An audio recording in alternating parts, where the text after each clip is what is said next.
Excellent. Sino pumatay kay Lapu-Lapu? Ikaw, Michael. Bakit hindi ako, sir? Kahit mahirap lang kami, hindi ko magagawa yun. Ano sabi mo? Ang tinatanong ko sa'yo, sino pumatay kay Lapu-Lapu? Hindi nga ako, sir eh. Tarantado ka talaga, no? Gusto ko makausap ang tatay mo. I want you to bring him here. Understand?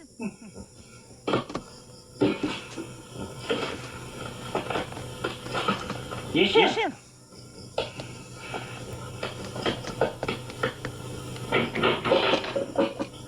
Tay. Oh, Michael. Tay, ibig daw kayo makausap sa eskwela.